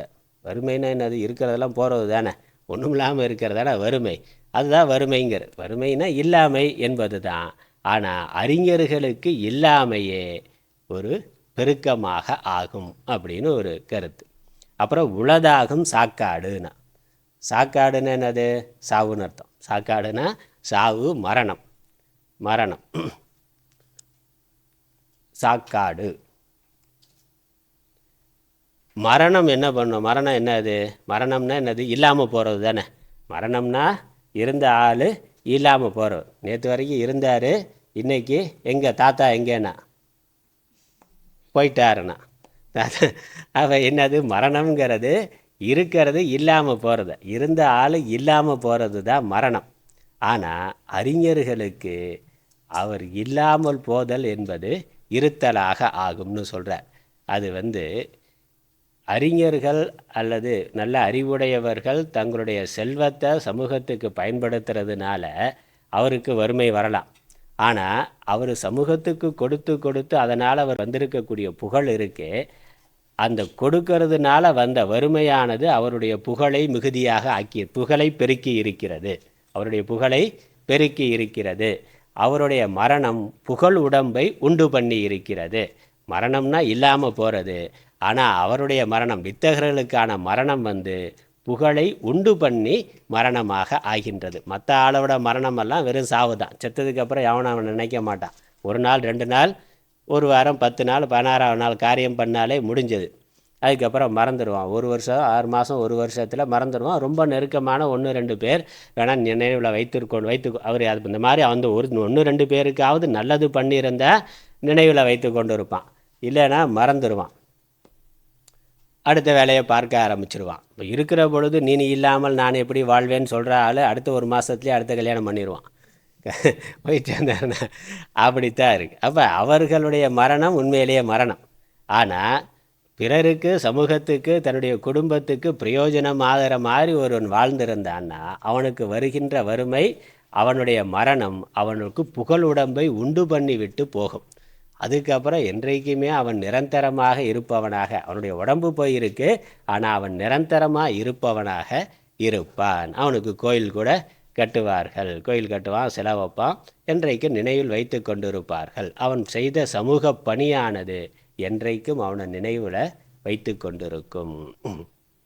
அப்படி சொல்லியிருக்கு. அதனால் அறிவுடையவர்களுக்கு அன்றி பெருக்கத்திற்கு ஆகும் வறுமையும் உண்டாகும் மரணமும் இல்லை. அதனுடைய வாக்கியம் அப்படியே நேராக படித்தா புரிந்து கொள்வது கஷ்டமாக இருக்கும். அதை அன்வயம் பண்ணி படிக்கிற பொழுது இப்படி படிக்கணும்னு சொல்லியிருக்காங்க பெரியவங்க. நத்தம் ஆகும் கேடும் அரிது. நத்தம்னா பெருகுதல், கேடுனாக்கா இல்லாமல் வறுமை. இந்த வறுமையை வந்து பெருக்கத்தை உண்டு பண்ணுகின்ற வறுமைங்கிறது உலகத்தில் வேற எங்கேயும் இல்லை. அதே மாதிரி உளதாகும் சாக்காடுனா, சாக்காடுனா மரணம் இருக்கிறது இல்லை, ஆனால் இருப்பை உண்டு பண்ணுகின்ற மரணமும் யாருக்கு இருக்குது, அறிவுடையவர்கள்ட்ட மட்டுமே இருக்குது. அறிவுடையவர்கள் தன்னுடைய அறிவை அதனால் சேர்த்த பொருளை அல்லது தன்னுடைய உடல் பலத்தை வேறு என்ன இருக்கோ அதை சமூகத்திற்கு பயன்படுத்துகின்ற பொழுது அவர்களுடைய வறுமையும் அவருக்கு புகழை உண்டு பண்ணுவதாக, அவருடைய மரணம் புகழ் உடம்பை உண்டு பண்ணுவதாக ஆகின்றது. அதனால் வறுமை என்பது இல்லாமை, மரணம் என்பது இருப்பது, அழிந்து போவது. ஆனால் அறிஞர்களுக்கு ஏற்படும் வறுமை புகழின் பெருக்கத்தையும் மரணம் புகழின் நிலைத்தலையும் செய்கின்றது. அதான் இந்த குறளுக்கு பொருள். அறிஞர்களுக்கு புகழ் உடம்பு பெருகுதலும் அழிவில்லாமல் நிலைத்திருத்தலும் உண்டாகும். என்றைக்கும் நிலைத்த புகழை அது உண்டு பண்ணும். அறிஞர்கள் வறுமை அடைந்தாலும் கொடுக்கும் பண்பில்லாத மூடர்கள் தூள உடலுடன் வறுமை இல்லாமல் நீண்ட காலம் வாழ்ந்தாலும், நல்ல விவேகம் இல்லை ஆனால் அரசியல்வாதி ஆகிட்டாருன்னா, படிக்கலை, ஸ்கூலுக்கு போனதில்லை, படித்ததே இல்லை, எம்எல்ஏ எம்பி ஆகிட்டார், அதுதானே இருக்கே, அதுக்கு ஒன்றும் கல்வி தகுதி தேவையில்லை. அரசியலுக்கு போகிறதுக்கு மட்டும் எவ்விதமான கல்வி தகுதியும் தேவையில்லை. ஒரு 10 பேர் கூட இருந்து 4 பேர் ஓட்டு போட்டால் போதுமானது, அவ்வளோதான். அதனால் அப்படி நிறைய வறுமை இல்லாமல் செல்வத்தோடு அவன் இருக்கிறான், நீண்ட காலம் உயிரோடு இருக்கிறான். அப்படியெல்லாம் இருந்தாலும் அவன் சமூகத்துக்கு ஒன்றுமே செய்யலைன்னா செத்த அடுத்த நிமிஷம் அவ்வளோதான், அவனை யாரும் நினைக்க மாட்டார்கள், மறந்து விடுவார்கள். இன்னும் சொல்லப்போனால் நிந்திக்க வேணால் செய்வார்கள். அவனுக்கு இகழ்ச்சி இருக்குமே ஒழிய வேறு எந்த விதத்துலேயும் அவனை நினைக்க மாட்டாங்க. ஆனால் அறிஞர்கள் வறுமை அடைந்தாலும் அவர்களுக்கான சமூக அந்தஸ்து இருக்கும். அவர்கள் உடம்பு அழிந்து போனாலும் என்றைக்கும் புகழ் உடம்புடன் அழியாமல் என்றும் இருப்பார்கள். பாரதியார் நூற்றாண்டு விழா கொண்டாடுறோம், பாரதிதாசன் நூற்றாண்டு விழா கொண்டாடுறோம். இப்படி எத்தனையோ அறிஞர்களுடைய நூற்றாண்டு விழாவை ஸ்கூலில் அது பாடமாக வைத்திருக்கிறார்கள். அதை கொண்டாடுறது அன்றைக்கி லீவுனாங்க. காந்தி ஜெயந்திக்கு லீவுனா, காந்தி மட்டுமா பிறந்தார், இன்னும் லட்சக்கணக்கான பேர் கோடிக்கணக்கான பேர் பிறந்திருக்கு, அதுக்கெல்லாம் லீவு விட்றானே அவனாவது கிடையாது. ஆனால் காந்தி ஜெயந்திக்கு லீவு அப்படின்னா, காமராஜருக்கு நூற்றாண்டு விழா கொண்டாடுனா, அதனால நிறைய போட்டியெல்லாம் வச்சு பரிசெல்லாம் கொடுக்குறாங்க. அப்போ காந்தி, காமராஜர், பாரதியார் இவர்களெல்லாம் எதனால் நினைக்கிறோம்? அவர்கள் சமூகத்துக்கு கொடுத்ததுன்னா. அதனால் அது அவர்களுடைய வறுமையோ அல்லது மரணமோ அது அவர்களுக்கு புகழ் உடம்பை உண்டு பண்ணுகின்றது. செக்கிழுத்த செம்மல்னா யார்? கப்பலோட்டிய தமிழன் இருக்குல்ல, கப்பலோட்டிய தன்னுடைய செல்வத்தெல்லாம் சமூகத்துக்காக பயன்படுத்தி கடைசியில் ஒன்றுமே இல்லாமல் செத்து போனார். அவரையும் நினைத்து கொண்டு இருக்கிறோம். திருப்பூர் குமரண்ணா, அவர் என்ன கோடீஸ்வரனா? இல்லை, தேசத்துக்காக கொடுத்தார்னா, இந்த தேசத்துக்காக அதனுடைய உயிரை கொடுத்தார். அதனால் அவரை இன்றைக்கும் நினைத்து கொண்டு இருக்கிறோம். அப்போ புகழ் உடம்பை உண்டு பண்ணி அவர்களுடைய மரணம், தூக்கு தண்டனை கொடுக்குறான், அதில் அடித்தே கொள்கிறான், அப்படி பார்க்குறோம். பகத்சிங்னா தூக்கில் போட்டான். அப்போ அவனுடைய மரணம் வாழ்க்கையை இல்லாமல் பண்ணிவிட்டது. அது பகத்சிங் வாழ்ந்த காலத்தில் எத்தனையோ பேர் இயற்கையாக செத்தான், அவனெல்லாம் நமக்கு தெரியுமா? தெரியாது. பகத்சிங் கொல்லப்பட்டார்னா, ஆனால் அவருடைய மரணம் வரலாற்றில் அவருடைய பொன்னெழுத்துக்களால் புதிக்கப்பட்டதா, கல்வெட்டில் புதிக்கப்பட்டதா இருக்குது. இந்த தேசம் உள்ள அளவுக்கும் அவருடைய பெயரானது இருக்கும். அப்போ மரணம் அவருக்கு புகழ் உடம்பை உண்டு பண்ணி இருக்கிறது. அதுதான் அடுத்த பாடல்ல இருந்து புகழ் இல்லைன்னா ஏற்படக்கூடிய இகழை சொல்லுகின்றார். புகழுக்கு எதிர்ப்பதம் இகழ். இகழ்னா இகழ்ச்சி, அவமானம், 4 பேர் இழிவா பேசுறது. தோன்றிற் புகழோடு தோன்றுக அஃதிலார் தோன்றலின் தோன்றாமை நன்று. தோன்றிற் புகழோடு தோன்றுக அஃதிலார் தோன்றலின் தோன்றாமை நன்று. இந்த உலகத்தில் வாழ்ந்தால் புகழ் உண்டாகிற மாதிரி வாழு, இல்லைன்னா நீ வாழாமல் இருக்கிறதே நல்லதுன்னா, போய் சேரது நல்லது, அல்லது மனிதனாக பிறந்தது வீணானதுங்கிறத சொல்கிற. தோன்றினா மனிதனாக பிறந்தால், இப்போ மனிதனாக மனித உடம்பில் மனித சரீரத்தில் நம்ம வாழ்ந்து கொண்டு இருக்கிறோம். அப்படி வாழ்ந்தால் புகழிற்கு காரணமான குணத்தோடு பிறக்க கடவர், வாழக்கடவர். குணத்துக்கு புகழுக்கு காரணமான குணம் என்னது? ஈகைங்கிற குணம், ஒப்புரவு அறிதல்ங்கிற குணம், ஒழுக்கமுடைமை, அடக்கமுடைமை, எல்லா நற்குணங்களும் தான். எல்லா நற்குணங்களும் அது தனிப்பட்ட முறையில் நமக்கு பயன் தரத்தக்கதாக இருக்குது. ஒப்புரவு அறிதல், ஈகை இதெல்லாம் வந்து சமூகத்துக்கும் பயன் தரத்தக்கதாக இருக்குது. சிலர் தனிப்பட்ட முறையில் நல்ல மனுஷனாக இருப்பான், யாருக்கும் எந்த கெடுதலும் பண்ண மாட்டான், ஆனால் நல்லதும் பண்ண மாட்டான். அப்படி ஆளும் இருக்கா, நல்லதும் பண்ண மாட்டான் கெடுதலும் பண்ண மாட்டான், அப்படி இருக்கிற இடம் தெரியாமல் வாழ்ந்துட்டு போயிடணும்னா அப்படி இருக்கிற ஆள் இருக்கிறான். பிறருக்கு கெடுதல் பண்ணுறதுக்குன்னே இருக்கிறது இடைஞ்சல் கொடுக்கறது குடைச்சல் கொடுக்கறதே வாழ்க்கையாக கொண்டு இருக்கிற ஆள் இருக்கிறான். அவனும் நல்லா வாழ மாட்டான், அடுத்த ஆளையும் நல்லா வாழ விட மாட்டான். சிலர் என்னென்னா தான் கஷ்டப்பட்டாலும் துன்பப்பட்டாலும் சமூகத்திற்கு நல்லதை செய்யணும்னு செய்து கொண்டே இருக்கக்கூடியவர்கள் இருக்கிறார்கள். அப்படி வாழுகின்ற மனிதர்கள் தான் உண்மையிலேயே மனிதர்களாக வாழத் தகுந்தவர்கள். அதனால் மனிதனாய் பிறந்தால் புகழிற்கு காரணமான நல்ல குணத்தோடு ஈகை குணத்தோடு வாழக்கடவர். அந்த குணம் இல்லை என்றால் மனிதராக பிறவாமையானது நன்று. மனுஷனாக பிறக்காமல் இருக்கிறதே, மனுஷனாக பிறக்காமலே இருந்திருக்கலாம்னா. ஏன்னா இந்த புகழ் நல்ல காரியத்தை பண்ணலை அப்படின்னா, நல்ல அறிவு திறமை இருந்து செல்வம் இருந்து கொடுப்பதற்கு தேவையான விஷயங்கள் தன்னிடம் இருந்தும் அதை கொடுக்கலைன்னா என்னாகும்? 4 பேர் திட்டுவான், கஞ்ச பீசினாரின்னு பேசுவான். இவன்கிட்ட இருக்கிறது அவனுக்கும் பிரயோஜனம் இல்லை, அடுத்த ஆளுக்கும் பிரயோஜனம் இல்லைன்னா. தானும் அனுபவிக்காமல் மற்றவர்களுக்கு அனுபவிக்க கொடுக்கலைன்னா என்னது? நேரடியாக திட்டுவான் அல்லது மறைமுகமாக அவனை திட்டுவான். அது என்னது? இகழை உண்டு பண்ணுகின்றது. அது மனித பிறவியில் மனிதனுக்கு ஏற்படக்கூடிய ஒரு பெரிய அவமானம். ஆடு மாடு விலங்குகள் ஏதாவது பண்ணலைன்னா யாராவது ஏதாவது திட்டுவோமா? ஒன்றும் கிடையாது. ஆடு மாடு அதற்கு புகழும் இல்லை இகழும் இல்லை. அது நல்லது ஏதோ தெரியாமல் சர்க்கஸில் இருக்குது, இல்லை போலீஸில் இருக்க நாயினாக்க அதற்கு புகழ் இருக்குது. அது ஏதோ அது கூட அந்த நாய் கூட தேசத்துக்காக சமூகத்துக்காக ஏதோ ஒரு நல்ல இராணுவத்துக்கு அல்லது போலீஸ் காவல்துறைக்கோ அல்லது குடும்பத்தில் இருக்கிறவர்களை காப்பாற்றுறதுக்காக ஒரு நல்ல காரியத்தை பண்ணாக்கா அந்த நாய் முதலானவைகளுக்கு கூட புகழ் ஏற்படுகின்றது. ஆனால் மனுஷனாக இருந்து யாருக்கு எதுவும் செய்யலை கொடுக்கலைன்னா புகழ் ஏற்படாதுங்கிறது மட்டும் இல்லை, இகழுங்கிறது வரும். மற்ற நல்லது செய்யாத விலங்குகளை நம்ம ஒன்றும் யாரும் திட்ட போகிறது கிடையாது. வீட்டில் இருக்கு பாரு நாய், ஒன்றுக்கும் பிரயோஜனம் இல்லாமல் இருக்குது அப்படி நாயை சொல்லுவோமா? நாய் அது பாட்டுக்கு இருக்கும், அவ்வளோதான். அது செஞ்சால் புகழ் வரும், செய்யலைன்னா இகழ் வராது. செய்யலைன்னா அது ஒன்றும் இகழ்ச்சி வராது, செஞ்சால் புகழ் வரும். அது ஏதோ மனிதன் அது ஏதோ பூர்வ ஜென்மத்தில் செஞ்ச புண்ணியத்தினாலேயோ இல்லை நல்ல மனிதனுடைய சகவாசத்தினால அது ஒரு நல்லதை பண்ணுது. அது ஒன்று அறிஞ்சு புண்ணியத்துக்காக நம்ம பண்ணுறோம், அதனால் நமக்கு பாராட்டு கிடைக்கும் அப்படின்னு அதுக்கு ஏதாவது தெரியுமா? போலீஸ் நாய்க்கு ஏதாவது ஒரு பதக்கம் போட்டால் அதுக்கு ஏதாவது தெரியுமா? அதுக்கு அதை பற்றி ஒன்றும் தெரிய போகிறதில்ல. பதக்கத்துக்கு அப்புறம் ஒரு பிரியாணி சாப்பாடு போட்டாக்கா அதுக்கு தெரியும், பரவாயில்ல நல்லா சாப்பாடு போட்டிருக்கான்னு சாப்பிடும், அதுக்கு நன்றி உணர்வோடு இருக்குமே ஒழிய அதுக்கு அந்த புகழ் பற்றி ஒன்றும் தெரியாது. அதனால் அது நல்லது பண்ணால் புகழ் வரும், எதுவும் பண்ணலைன்னா இகழ்னு வராது.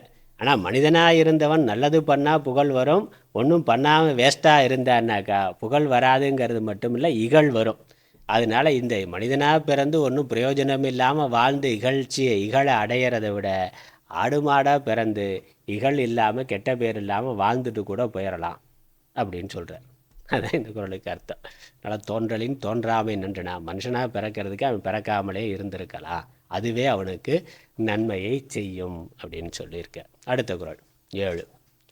புகழ்பட வாழாதார் தன்னோவார் தம்மை இகழ்வாரை நோவதெவன். புகழ்பட வாழாதார் தன்னோவார் தம்மை இகழ்வாரை நோவதெவன். இப்படி புகழ் ஏற்படும் மாதிரி நல்ல விதமாக வாழாதவன் 4 பேர் திட்டுறா ஒன்றும் கண்டுக்கிறதே இல்லைன்னாக்கா அவன் என்ன சொல்லுவான்? நாம் ஒன்றும் பண்ணலை, அதனால் நம்ம யாரும் கண்டுக்கிறதில்ல அல்லது நம்மளை திட்டுறார்கள் அப்படின்னு நினைக்க மாட்டான். தன்னுடைய கொடுக்காமை தன்னுடைய நல்ல காரியத்தை செய்யாததுனால யாரும் நம்மளை மதிக்கிறதில்ல அப்படின்னு அவன் நினைக்க மாட்டான். என்ன பண்ணுவான்? என்னை எவனும் மதிக்கவே மாட்டேங்கிறான்னா அப்படி தான் சொல்கிறான். அடுத்த ஆளை குறை சொல்லுவான். அதனால் தம்மை இகழ்வாரை நோவதேவன்னா, தான் தனக்கு புகழ் ஏற்படாமல் தன்னை 4 பேர் மதிக்காமல் இருக்கிறதுக்கு தான் காரணமாக இருக்கிறோம். தன்னுடைய கொடுக்காத குணம் கஞ்சத்தனம் தான் காரணமாக இருக்குங்கிறத தெரிந்து கொள்ளாமல் அவன் சுற்றி இருக்கிற மற்ற ஆளெல்லாம் திட்டுவான். ஒன்றும் மரியாதையே கிடையாது இவங்களுக்கு, நன்றியே கிடையாது. நன்றி மாதிரி இருக்கிற மாதிரி ஏதாவது செஞ்சுருந்தா தானே, மரியாதை ஏற்படுற மாதிரி ஏதாவது ஒரு நல்ல காரியம் பண்ணால் தானே மரியாதை கொடுப்பான். ஒன்றுமே பண்ணாமல் யாரும் மதிக்க மாட்டேங்கிறான், எவனுமே உலகமே சரியில்லை அப்படின்னு சொல்லி உலகத்தில் இருக்க மற்ற எல்லாரையும் திட்டுவானே ஒழிய, அவன் ஏன் தன்னை தன்னுடைய குறையை அவன் ஏன் தெரிந்து கொள்ள மாட்டேங்கிறான் அப்படின்னு ஒரு வருத்தத்தோடு சொல்கிற. தம்மை இகழ்வாரை நோவது எவன்னா, தான் ஒன்றுமே செய்யாமல் ஒரு உருப்படியான காரியமும் செய்யாமல் தண்டச்சோராக இருந்துட்டு வாழ்ந்துட்டு இந்த சமூகம் என்னை மதிக்கவே மாட்டேங்குது, போட மாட்டேங்குது, பாராட்ட மாட்டேங்குது அப்படின்னு இவன் நினைக்கிறது எதனால் அப்படின்னு சொல்லி அவனுடைய மூடத்தனத்தை பார்த்து பரியாசமாக ஒரு வருத்தத்தோடு சொல்கிறார். தன்னுடைய அறியாமையை கூட தெரிந்து கொள்ளாமல் இருக்கிறானே அவன், தான் காரணம்னு அந்த அடிப்படை ஒரு சாதாரண ஒரு சின்ன அறிவு கூட, மனுஷனாக இருக்கிறவனுக்கு அவன் பெரிய புத்திசாலியாக இருக்க வேண்டாம், ஆனால் ஒரு சாதாரண அறிவு கூட நாம தான் காரணம்னா, நம்ம 4 பேர் திட்டுறாங்கனாக்கா அதுக்கு நாம தான் காரணம்னு புரிந்து கொள்கிற அளவுக்கு கூட அவனுக்கு அறிவில்லையே அப்படின்னு வருத்தப்படுறார். அதனால் புகழ்பட வாழாதார் தன் நோவார்னா, தன்னோவரன் தன்னை நோவாமல் பிறரை நோவக்கூடியவர்கள். அடுத்த பாடல் 8. வசை என்ப வையத்தார்க்கு எல்லாம் இசை என்னும் எச்சம் பெறாவிடின். வசை என்ப வையத்தார்க்கெல்லாம் இசை என்னும் எச்சம் பெறாவிடின். அவிடின்னு படிக்க வேண்டியதில்லை, பெறாவிடின்னு படிக்கணும். இருக்குங்க, அதில் தனியாக சொல்லாமல் ஒரு மாத்திரை சேர்த்து சொல்லணும். பெறாவிடின் ஒரு கொஞ்சம் நீட்டி 3 மாத்திரை. ரா ஆங்கிறதுக்கு 2 மாத்திரை அளவு, அதானே மாத்திரை கணக்கு தெரியும்ல, தமிழ் பாடத்தில் வருதில்ல. குறில்னாக்கா 1 மாத்திரை, நெடில்னா 2 மாத்திரை, பக்கத்தில் ஒரு இருக்குங்கிறதுனால இந்த இடத்துல அந்த ஆவுக்கு தனியான ஒரு அர்த்தம் இல்லை, அதனால் 3 மாத்திரையாக சொல்லணும். பெறாவிடின் அப்படின்னு சொல்லணும். அது இலக்கணத்தில் இருக்கக்கூடிய ஒரு விஷயம். சரி, அதனால் இங்கே என்ன சொல்கிறார்? இசை என்னும் எச்சம் பெறாவிடின் வசை என்ப வையத்தார்க்கு எல்லாம்னா. ஒரு இசைங்கிறது புகழ்னு பார்த்தோம். புகழ் என்னும் எச்சத்தை ஒருவன் பெறாவிடின். எச்சம்னாக்கா எஞ்சி இருப்பது எச்சம். அதனால் எச்சம்னாக்கா காக்கா எச்சம் அப்படின்னு அந்த மாதிரி எச்சம்ங்கிற அதுவும் பயன்படுத்துகிறோம். அப்போ என்னது? மிஞ்சி இருக்கிறது. ஒருவன் மறைந்த ஒருவன் இறந்த பிறகும் கடைசியாக மிச்சமாக இருக்கிறது என்னது? புகழுங்கிறது மட்டும். அவனுடைய பேரை சொல்லிட்டு இருக்கிறது அவனுடைய செய்த நல்ல காரியங்கள் புகழாக இருக்குது. அதனால் புகழுக்கு எச்சம்னு பேர். ஒருவன் மறைந்த பிறகும் எஞ்சி நிற்பதுனால புகழுக்கு எச்சம்னு பேர். அந்த புகழ் என்னும் எச்சத்தை ஒருவன் பெறவில்லை என்றால் அவன் என்ன பெறுவான்னா இகழை பெறுவான். அதனால் வசைங்கிறது வசை சொல்னு சொல்கிறோம்ல, வையிறாங்கன்னா வசை அப்படின்னா திட்டுறதுன்னா.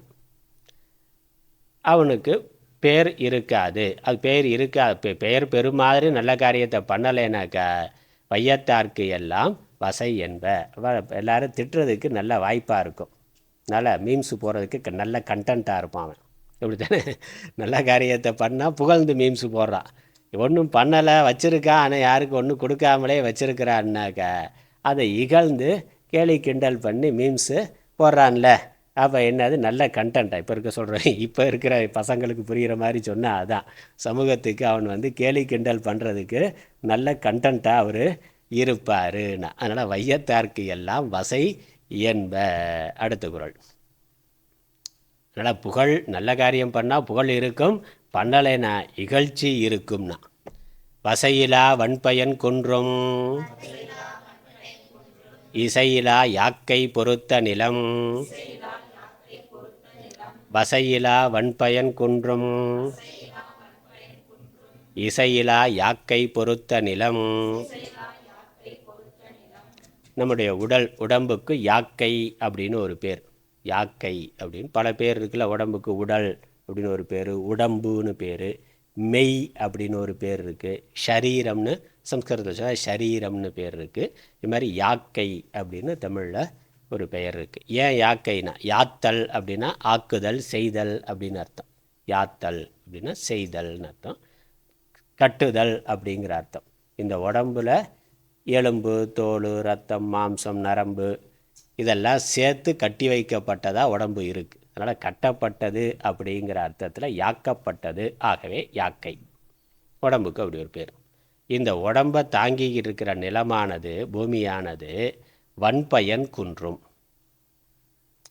நல்ல உயர்ந்த செல்வங்களை உடைய நிலமானது. அதனால் வசையிலான்னாக்க வசை இல்லாததுன்னா அப்படின்னா குற்றம் இல்லாத புகழுக்குரிய உயர்ந்த செல்வங்களை தன்னிடத்தில் தாங்கி இருக்கின்ற அந்த பூமியானது. பூமியில் தானே எல்லா வளமும் இருக்குது.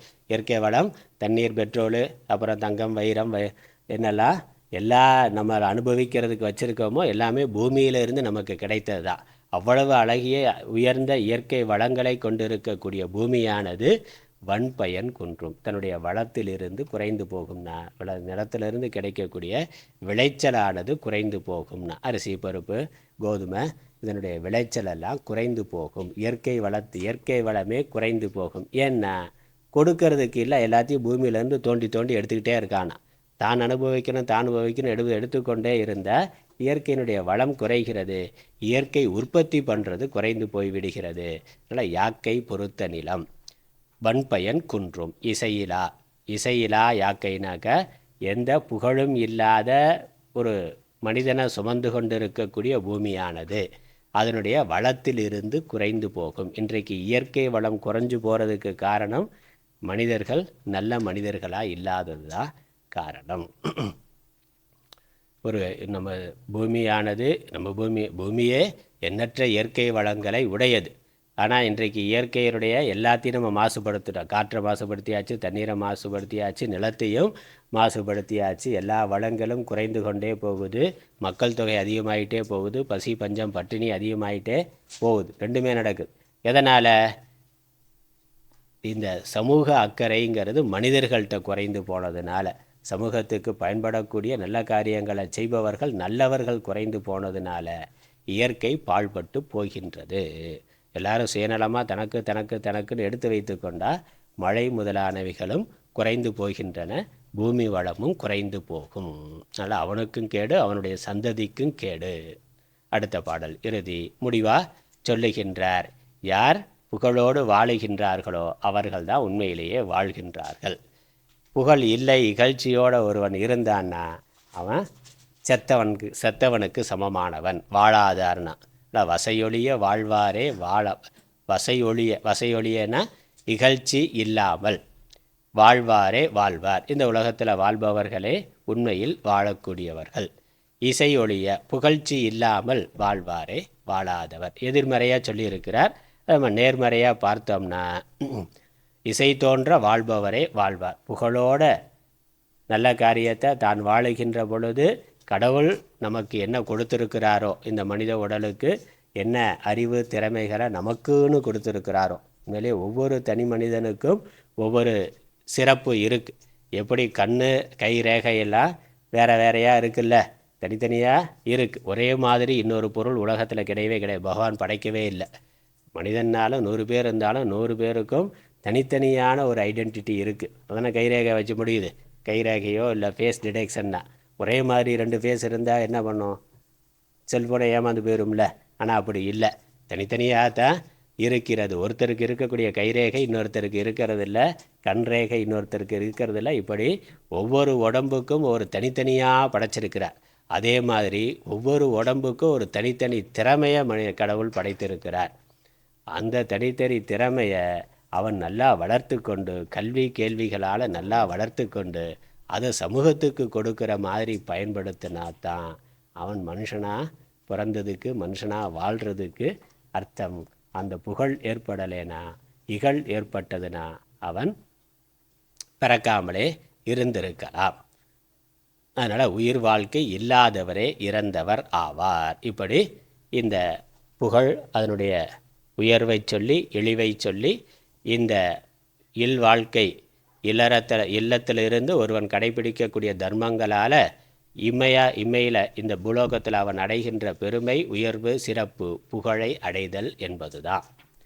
அப்புறம் மறுமை பயன் சொர்க்கலோகம், அது ஏற்கனவே சொல்லியிருக்கிறார். வானுரையும் தெய்வத்தில் வைக்கப்படும்னு முன்னாடி சொல்லியிருக்கிறார். இப்படி வாழ்க்கையினுடைய அறமானது, தர்மமானது முடிகின்றது. பல 20 குறள்கள், இதுவரைக்கும் 20 அதிகாரங்கள் இதுவரைக்கும் பார்த்துருக்கிறது. 24 அதிகாரம். முதல் 4 அதிகாரம் பாயிரம்னு பார்த்தோம். அதுக்கப்புறம் அறத்துப்பாலில் இல்லறவியலில் தொடங்கி 20 அதிகாரங்கள் சொல்லியிருக்கிறார். 200 குறள்கள். இன்னெல்லாம் நல்ல பண்புகள், இன்னெல்லாம் விட வேண்டிய பண்புகள்னு ரெண்டையும் சொல்லி இதை தீய பண்புகளை விலக்கி நல்ல பண்புகளை கடைபிடித்து யார் வாழ்கிறார்களோ அதனுடைய பிரயோஜனமாக அவர்கள் உலகம் உள்ளளவும் நிலைத்து இருக்கின்ற புகழை அடைவார்கள்னு சொல்லி இல்வாழ்க்கைங்கிற அந்த இயலை முடிவு செய்கின்றார், முடிக்கின்றார். அதுக்கப்புறம் துறவு தர்மத்தை சொல்லுகின்றார். அடுத்த அதிகாரத்திலிருந்து இன்னும் அறத்துப்பாலில் 14 அதிகாரம் இருக்குது. 13 அதிகாரம் துறவரவியல், துறவு தர்மத்தை சொல்வது. இறுதி ஒரு அதிகாரம் ஊழை பற்றி சொல்லக்கூடியது. 14 அதிகாரம் இருக்குது. அதை நம்ம சிறிய இடைவேளைக்கு பிறகு பார்க்க போகிறோம். அடுத்த வாரம் வகுப்பு இல்லை. ஏப்ரல் மே கோடை விடுமுறைக்கு பிறகு ஜூன் மாதத்தில் துறவரவியலை தொடங்கலாம். இங்கே நிறைய கேம்ப் இருக்குது ஆசிரமத்தில். அதனால் கேம்பெல்லாம் முடிந்த பிறகு ஜூன் மாதத்தில் துறவரவியல் தொடங்குவோம். இப்பொழுதைக்கு இடைவேளை. உள்ளம் தோறும் வள்ளுவம் அறத்துப்பாலில் இல்லறவியல் முடித்திருக்கிறோம். அதற்கப்புறம் இடைவேளைக்கு பிறகு ஜூன் மாதத்தில் துறவரவியல் தொடர்ந்து உள்ளம் தோறும் வள்ளுவம் தொடரும், பார்க்கலாம். அறிவோம். ஓதற்கு எளிதாய் உணர்தற்கு அரிதாகி வேதப் பொருளாய் மிக விளங்கி தீதற்றோர் உள்ளுதொரும் உள்ளம் உருக்குமே வள்ளுவர் வாய்மொழி மாண்பு. ஈஸ்வரோ குருராத்மேதி மூர்த்திபேத விபாகினே व्योमवत्याप्तदेहाय दक्षिणामूर्तये नमः. ओं पूर्णमदः पूर्णमिदं पूर्णात् पूर्णमुदच्यते पूर्णस्य पूर्णमादाय पूर्णमेवावशिष्यते. ओं शान्ति शान्ति शान्तिः. हरिः ओं. हरि ओम्.